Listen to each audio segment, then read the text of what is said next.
Assalamualaikum warahmatullahi wabarakatuh. Alhamdulillah, inilah Ananda yang kami temukan terlantar di jalanan. Jadi Masya Allah, sungguh nasib beliau kurang beruntung.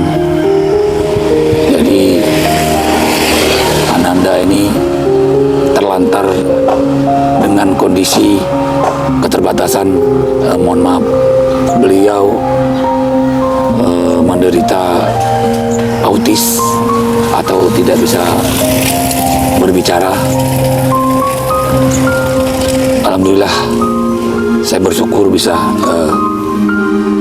menemukan Ananda. Jadi Ananda ini kita tidak tahu siapa orang tuanya, entah dibuang atau sengaja dibuang atau bagaimana, kita tidak tahu. Yang jelas dia menderita autis. Jadi kita juga nggak tahu namanya siapa. Jadi Ananda kita beri nama Saiful Anwar.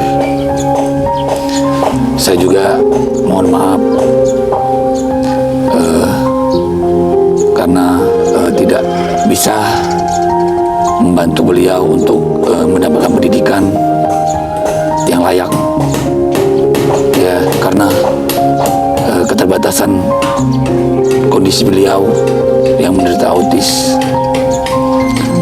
Tapi yakinlah, Ananda Saiful akan kami rawat sampai dengan akhir hayat.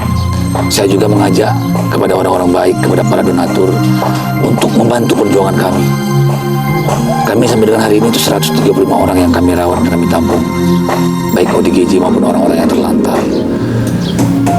60 kilo beras per hari, belum kebutuhan lain. Mudah-mudahan niat baik kami merawat dan menampung mereka, orang-orang yang terlantar, dipermudah oleh Allah. Sekali lagi kami mengajak mari kita sama-sama beramal membantu mereka yang nasibnya kurang beruntung.